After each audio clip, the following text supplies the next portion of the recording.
नमस्कार दोस्तों, बात करेंगे अपन अब नवजात शिशु परिचर्या की बात करेंगे कि अपन समझते हैं कि जैसे ही न्यूबॉर्न बेबी जो है वो जन्म लेता है तो उस समय जो है कौन कौन सी अपने कर्मों का जो है अपने को खास ख्याल रखना है कि वो जो है वो स्वस्थ रहे, उसको किसी प्रकार की कठिनाई ना हो। जी हाँ, तो अपन अलग अलग आचार्यों ने जो है इसका सीक्वेंस बताया गया है कि कौन कौन से कर्मों को अपने को अंजाम देना है जब शिशु जो है न्यूबॉर्न बेबी है उसका जो है अपने को ध्यान रखने के लिए। जी हाँ, सबसे पहले अपन बात करते हैं चरक संहिता की बात कर रहे हैं, उसके बाद अपन सुश्रुत की बात करेंगे, आचार्य वाग्भट की बात अपन करेंगे। जी हाँ, सबसे पहले अपन देख रहे हैं कि उल्वा परिमार्जन बताया है सभी आचार्यों ने कि जैसे ही नवजात शिशु जो है वो उसका जन्म होता है या फिर अपन कहीं शिशु का जन्म होता है तो उस केस में अपने को उल्वा परिमार्जन करना है।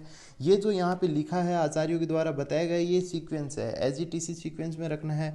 प्राण प्रत्यागमन करना है, स्नान करना है, मुख विशोधन, गर्भोदक वमन वगैरह, तो ये सब का जो है वो सीक्वेंस वाइज जो है इन्होंने बताया है कि ये कर्म जो है अपने को करने चाहिए। जी हाँ, इसके बाद जो है इसमें अपने को क्या क्या देखने को मिलता है कि इसमें कुछ क्वेश्चन ऐसे बन जाते हैं कि कोई देख सकते हैं सभी विधियां सभी आचार्यों ने नहीं बताई है, किन्होंने कुछ ज़्यादा बताई हैं, किन्होंने कुछ कम बताई हैं। जी हाँ, तो सबसे पहले अपन जैसे देख पा रहे हैं इसमें कि प्राण प्रत्यागमन जो है, जी हाँ, तो प्राण प्रत्यागमन जो विधि है वो अपन देख पा रहे हैं आचार्य चरक ने बताई है, आचार्य वाग्भट ने बताई है, लेकिन यहाँ पे कौन से आचार्य ने नहीं बताई, आचार्य सुश्रुत ने जो है वो प्राण प्रत्यागमन की जो बात है वो नहीं बताई है।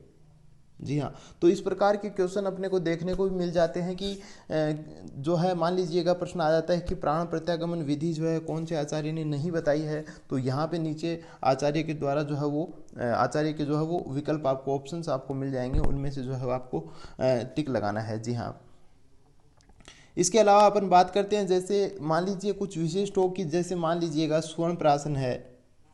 स्वर्ण प्राशन की बात करें तो स्वर्ण प्राशन क्रम स्पेशली जो है जो आचार्य वाग्भट ने बताया है, तो इसमें जो है बाकी आचार्यों ने स्वर्ण प्राशन की बात नहीं की है। तो कौन से आचार्य ने स्वर्ण प्राशन के बारे में बताया है तो वो जो है वो अपन नीचे विकल्प उसके दिए जाएंगे और उनमें से अपने को एक टिक लगाना होगा। तो इस प्रकार के क्वेश्चन आपको इसमें से देखने को मिल जाते हैं। जी हाँ, तो इसमें अब सबसे पहले जो है अपन सभी जो है ये क्रम है ये जो भी हैं अपन देखेंगे, तो इनको देखने के लिए अपन जो इनका सीक्वेंस जो रखेंगे, जो सीक्वेंस रखेंगे, तो मान लीजिएगा अगर मान लीजिएगा आप चरक के अनुसार रख रहे हो तो आचार्य सुश्रुत नाराज हो जाएंगे, साहब हमारा वाला सीक्वेंस नहीं रखा आपने।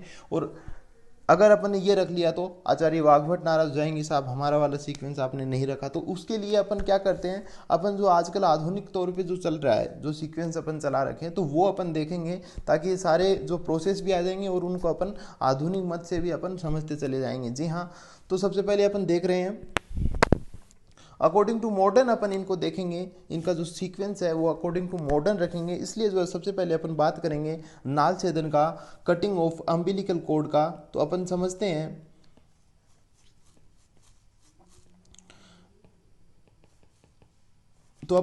हैं कि जो अम्बिलिकल कोड है उसको सबसे पहले काट के जो है वो टाई अप किया जाता है इन केस ऑफ आजकल की बात करें तो। जी हाँ, तो इसमें अपन देखेंगे सबसे पहले आचार्य चरक के द्वारा बताया गया जो श्लोक है उसमें क्या बताया है कि तत्कल्पनम नाड्या, कि जो इस कल्पना के बाद नाड़ी कल्पना की विधि है या फिर नाल छेदन की विधि है। जी हाँ, तो इसमें बात करेंगे कौन सी कल्पना, तो इससे पहले अपन देख पा रहे हैं कि प्राण प्रत्यागमन वगैरह को अपन ले सकते हैं इसके अंदर, कि प्राण प्रत्यागमन वगैरह जो है इससे पहले अपन को बताया है। जी हाँ, बात करें यहाँ पे जो है वो नाल छेदन है और इससे पहले स्नान करवा दिया है, मुख विशोधन करवा दिया है, उल्वा परिमार्जन, तो ये सब करवा दिया है। तो तत् का इस्तेमाल अपन इसके लिए ले सकते हैं विशिष्ट तौर पर, चूँकि प्राण प्रत्यागमन एक बड़ा प्रोसेस है, काफ़ी महत्वपूर्ण प्रोसेस है, इसलिए अपन जो है जनरली इसकी जगह पे जो है अपन प्राण प्रत्यागमन लेते हैं तत् के स्थान पे। जी हाँ, तो प्राण प्रत्यागमन के पश्चात जो है अपन क्या करते हैं, नाल छेदन का प्रोसेस करते हैं। बीच में कुछ छोटे प्रोसेस भी हैं वो साथ साथ हो जाते हैं।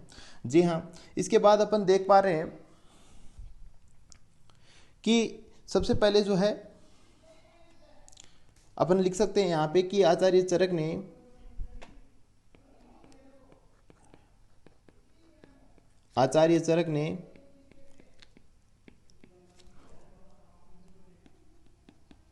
प्राण प्रत्यागमन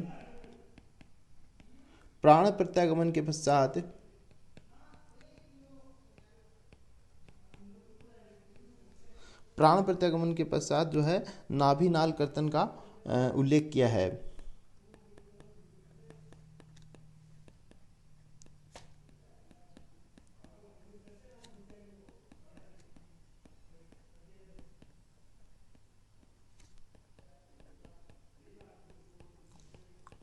जी हाँ, तो उल्लेख आचार्य चरक ने किस प्रकार से बताया है, किस प्रकार से करना है। तो आचार्य चरक ने बताया है कि अष्ट अंगुल, जी हाँ, तो अष्ट अंगुल जो है 8 अंगुल की दूरी अपने को इस्तेमाल करनी है। कहने का मतलब जो नाभि है उससे जो है अष्ट अंगुल 8 अंगुल का जो है वो जगह छोड़नी है। उसके पश्चात जो है अपने को वहाँ पे जो है वो सूत्र बंधन करना है और उसके आगे से अपने को कट लगा देना है। जी हाँ, तो अपन देख पा रहे हैं कि लिख सकते हैं अपन यहाँ पे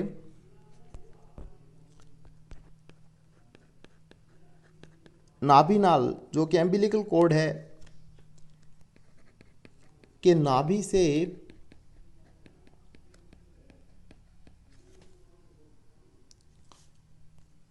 8 अंगुल, 8 अंगुल का जो है अवकाश देना है, छोड़नी है जगह। जी हाँ, 8 अंगुल छोड़ के क्या करना है, वहां पे अपन क्या करना है कि छेदन करना है।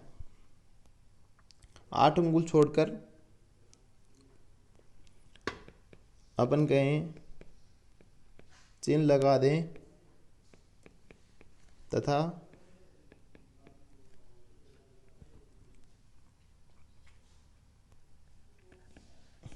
जिस स्थान पर, मतलब समझते अपन चिन्ह लगा के वहां पे अपन क्या करेंगे, छेदन करेंगे। जिस स्थान पर छेदन करना हो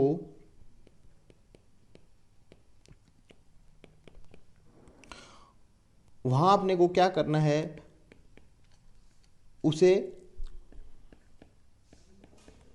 तीक्ष्ण धातु, तीक्ष्ण धातु हो सकती है कोई भी, जैसे स्वर्ण का इस्तेमाल कर सकते हैं। ये इसलिए है ताकि कोई, जैसे ये जो स्वर्ण चांदी या फिर अपन बात करें लोहे की, अगर बेसिकली अपन बात करें स्वर्ण सोना या फिर चांदी की बात करें तो इन केस इनमें क्या होता है कि ये नॉन रिएक्टिव होते हैं, रिएक्शन नहीं करते हैं। तो इसकी वजह से क्या होता है कि इनसे जहाँ अपन कट लगाते हैं तो वहाँ बैक्टीरियल इन्फेक्शन नहीं होता है ना। नहीं तो क्या होता है कि वो पाक हो जाता है, नाभि नाल में पाक हो जाता है ना, तो समस्या हो सकती है। तो जनरली जो है इनसे अपन करते हैं तो पाक जैसी जो है समस्या अपने को नहीं देखने को मिलती। यही कारण होता है कि अपने जो जनरली आभूषण होते हैं वो नॉन रिएक्टिव होते हैं, इसलिए उनके जो है अपन सोने और चांदी के आभूषण बनाए जाते हैं। जी हाँ, इसके बाद जो है लोहा आदि धातु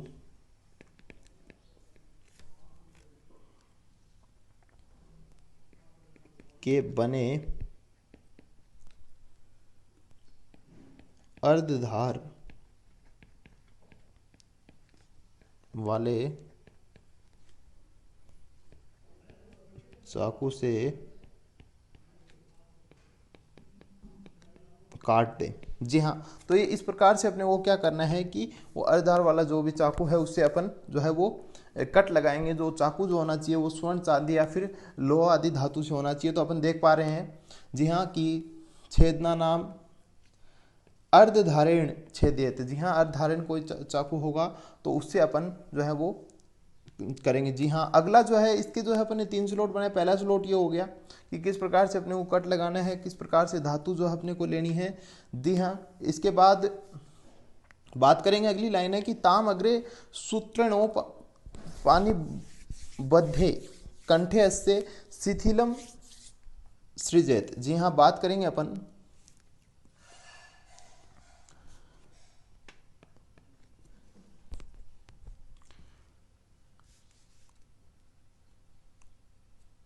इसके बाद क्या करना है अपने को। वो अब कट लगा दिया तो अपन समझते हैं कि कट लगाया तो जो इधर की साइड है, जो उधर से तो मान लीजिएगा प्लेसेंटा है तो उधर तो कोई आवश्यकता है नहीं। लेकिन अगर बात करें अपन समझते हैं कि पहले जो प्लासेंटा थी, जो अपरा थी, वो कनेक्टेड थी किससे, अम्बिलिकल कोड के थ्रू फीटस से कनेक्टेड थी, अपन कहें शिशु से जो है वो कनेक्टेड थी। जी हाँ, जो प्लासेंटा जो कनेक्टेड थी, जो O2 CO2 या फिर अपन कहें न्यूट्रिएंट्स का आवाजाही जो थी वो इसी जो है अम्बिलिकल कोड के माध्यम से हो रहा। तो कहने का मतलब कनेक्शन था फीटस से। यहाँ पे तो एक डायरेक्टली ब्लड कनेक्शन रहता है, ब्लड की वेसल्स कनेक्टेड रहती हैं। तो कहने का मतलब ये है कि वहाँ से ब्लड वापस ना आए, नहीं तो सारा ब्लड निकल जाएगा। इसके लिए अपन क्या करते हैं, वहाँ पे बांध देते हैं सूत्र से बांध देते हैं उस स्थान पर।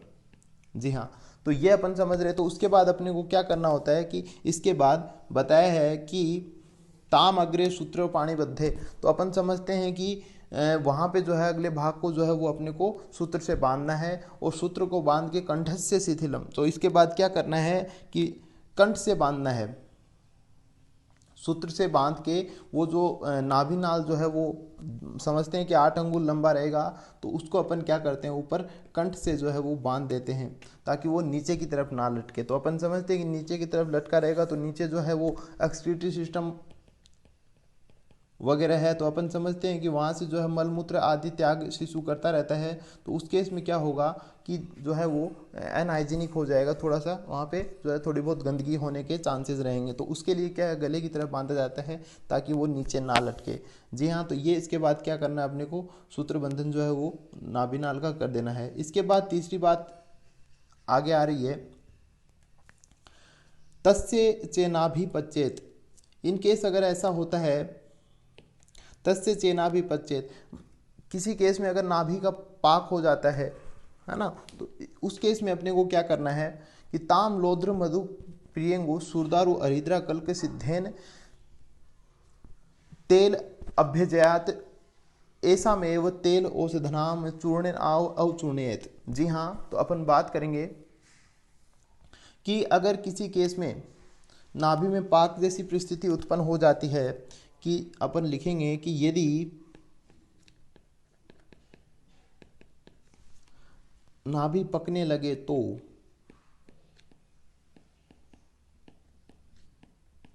पाक की परिस्थिति हो गई है ना, तो उस केस में क्या होगा कि कौन कौन सी औषधियां अपने को इस्तेमाल करनी है। तो इसमें अपन देख पा रहे हैं लोध्र, प्रियंगु, सुरदारू, अपन समझते हैं हरिद्रा। तो इन सब का क्या अपने को कल्क तैयार करना है, और उस कल से जो है वो सिद्ध अपने को तेल जो है वो बनाना है, साधित तेल। कि वो कल्क होता है उसमें जो है तेल को गर्म कर लिया जाता है। जी हाँ, तो उसके गुण जो है वो तेल में आ जाते हैं, का अभ्यंग करें, तो उसका जो है वो अभ्यंग करना होता है अपने को। इसके अलावा क्या करना है, आगे क्या लिखा है कि ऐसा में वो तेल औषधनाम, जो औषध है उसका जो चूर्ण जो है अपने को, जो औषधि अपन ने बताई है, इन्हीं द्रव्यों का जो चूर्ण है उसका क्या करना है, अवचूर्णित, उनका जो अपने को अवचूर्णन करना है। जी हाँ, तो कहने का मतलब क्या है, अभ्यंग करे तथा इन्हीं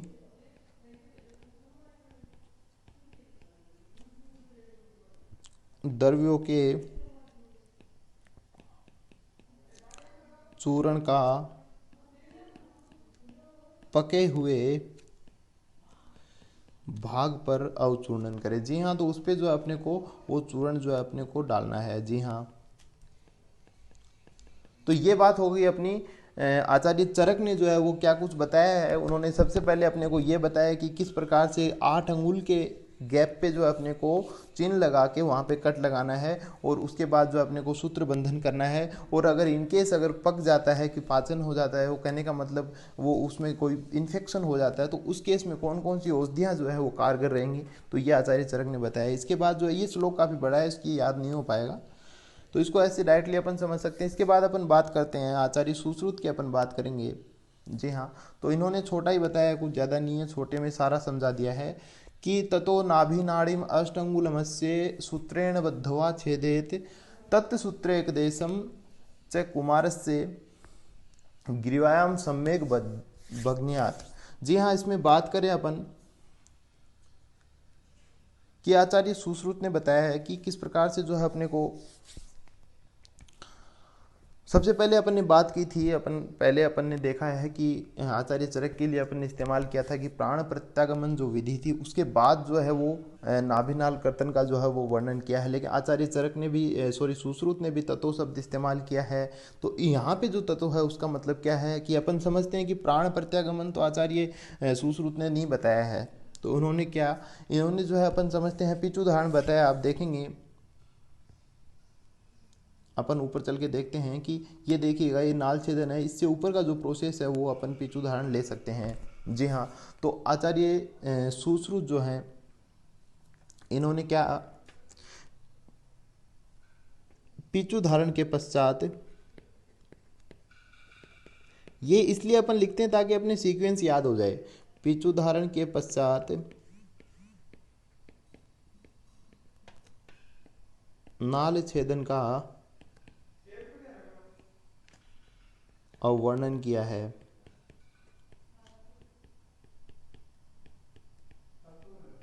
जी हाँ, तो अपन सबसे पहले अपन समझ रहे हैं कि पिच उदाहरण के पश्चात जो है वो नाल छेदन का वर्णन जो है वो आचार्य सुश्रुत ने किया है। जी हाँ, तो वो प्रोसेस अपन समझते हैं वही रहेगा। तो सबसे बड़ी बात समझने वाली ये होती है कि गैप कितना बताया है, मतलब दूरी जो नाभि है उससे कितनी दूरी पर जो है अपने को कट लगाना है। जी हाँ, तो आचार्य चरक ने अपन ने देखा था कि अष्टांगुल बताया है। आचार्य सुश्रुत ने भी जो कट है वो अपन देख पा रहे हैं कि अष्टांगुल ही बताया, अष्टांगुलम से, तो इन्होंने भी जो है अष्टांगुल ही बताया है। जी हाँ, तो इसके बाद 8 अंगुल जो है, इस पे 8 अंगुल की दूरी पे जो है अपने को कट लगा के सूत्र से बांध देना है। जी हाँ, समझ पा रहे हैं, तो अपन लिख सकते हैं आचार्य सुश्रुत ने क्या बताया कि नाभि नाड़ी को 8 अंगुल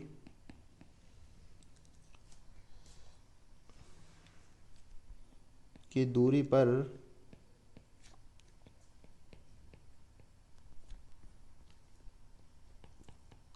काट देवें तथा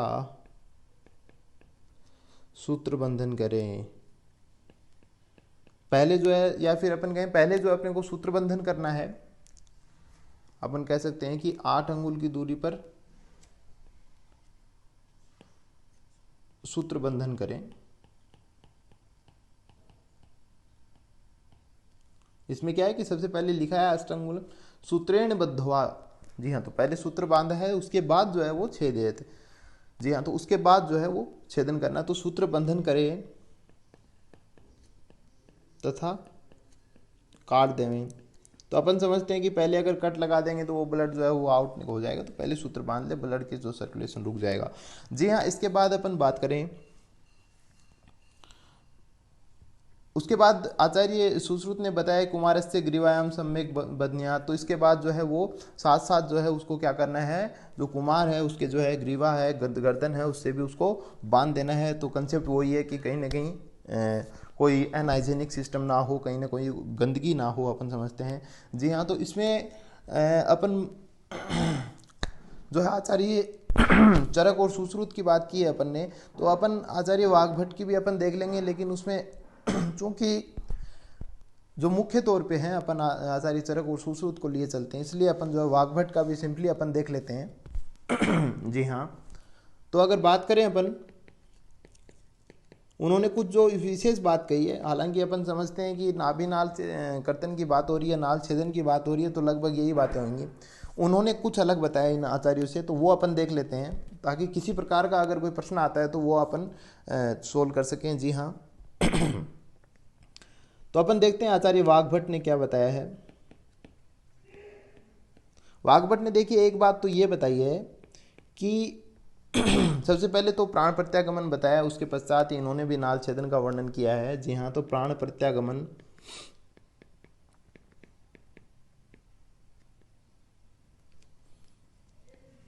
के पश्चात या फिर अपन कहें उपरांत नाभि नाल को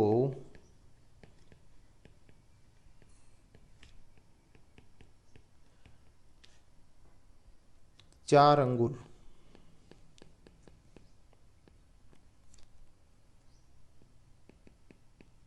बांधकर काट दे। जी हाँ, तो इन्होंने जो अंगुल बताई वो 4 अंगुल का वर्णन किया है। तो अपन ये एक बढ़िया यहाँ पे बात अपने को देखने को मिल रही है कि आचार्य चरक और आचार्य सुश्रुत ने जो है वो 8 अंगुल का विधान बताया, लेकिन आचार्य वाग्भट जो है इन्होंने 4 अंगुल का बताया। इसके अलावा आचार्य वाग्भट ने यह भी बताया कि आपको जो है कुष्ठ तेल का परिसेक जो है वो करना चाहिए नाभि के ऊपर। जी हाँ, परिसेक नाभि पर करें। जी हाँ, ये जो है इन्होंने कुष्ठ तेल के प्रयोग के बारे में भी आचार्य वाग्भट ने भी बताया है। इसके अलावा और खूब सारी बातें हैं, लेकिन ये जो है, ये जो 2 पॉइंट है ये महत्वपूर्ण है, अपन महत्वपूर्ण पॉइंट है, इनको अपन ध्यान में रख सकते हैं। जी हाँ, इसके बाद अपन बात करेंगे मॉडर्न पॉइंट ऑफ व्यू से। जी हाँ,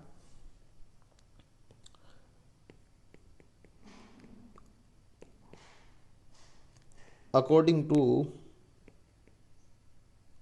मॉडर्न, तो इसमें आधुनिक जो है पीडियाट्रिक्स है वो अपने को क्या बोल रही है, उसमें क्या अपन देखते हैं। तो इसमें सबसे पहले बताया गया है कि नाभि से जो है 1.5 से 2 इंच की दूरी पर, 2 इंच की दूरी पर संक्रमण विहीन सूत्र से बांधें। जी हाँ, बात करते हैं अपन 1.5 से 2 इंच की दूरी, तो अपन समझते हैं। इसके बाद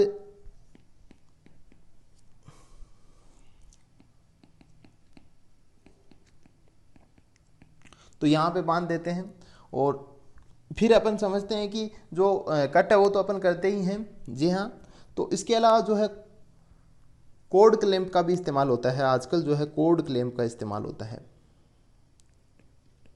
जी हाँ, आपको काफ़ी जगह कार्ड क्लैंप लिखा हुआ मिलेगा। ये जो है इसका सही जो है कोड क्लैंप होता है, जो अम्बिलिकल कोड को क्लैंप करना पकड़ लेता है। जी हाँ, इसके बाद अगर अपन बात करें कि पाक की अपन परिस्थिति देखी थी आचार्य चरक के केस में, चरक ने बताया था कि पाक के केस में अपने को क्या करना है कि लौध्र प्रियंगु वगैरह जो है अपने कल्क बताया था उनका, तो वो उसका इस्तेमाल करना है। तो आजकल जो है मॉडर्न में क्या अपन इस्तेमाल कर रहे हैं उसके स्थान पे, तो वो अपन देख पा रहे हैं। पाक आदि से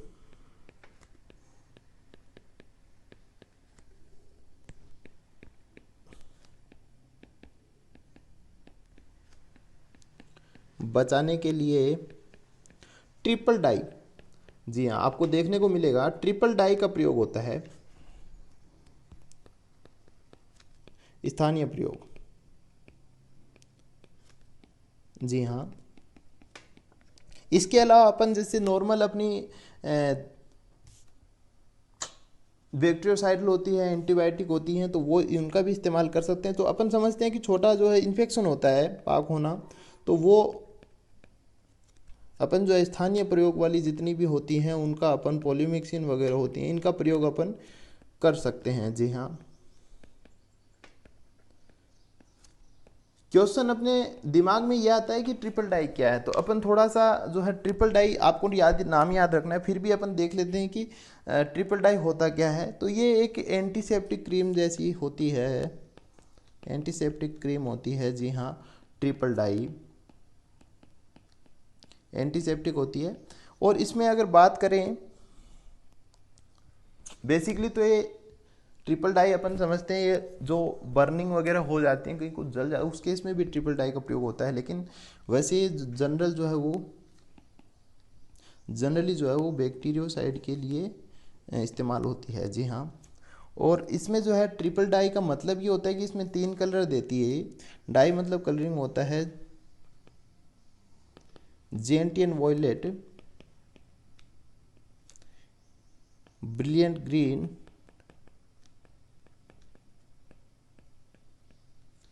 और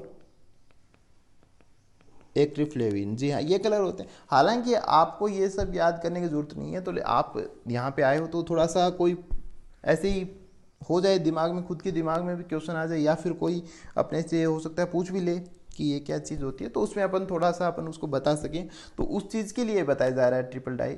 हालांकि ये चीज़ होती है जनरली जो है ये बैक्टीरियासाइड होती है, एंटीसेप्टिक होती है, एंटीसेप्टिक के रूप में इसका स्थानीय प्रयोग लोकल यूज़ होता है। जी हाँ, तो ये सारी बातें जो है वो अपने की है नाभि नाल छेदन की, है ना। तो नाल छेदन की बात अपन ने की है, तो इस प्रकार से अपन एक एक करके सारे प्रोसेस अपन देख लेंगे।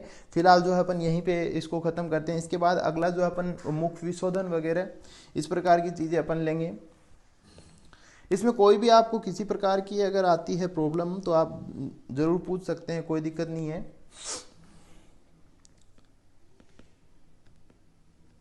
जी हाँ, बहुत बहुत धन्यवाद।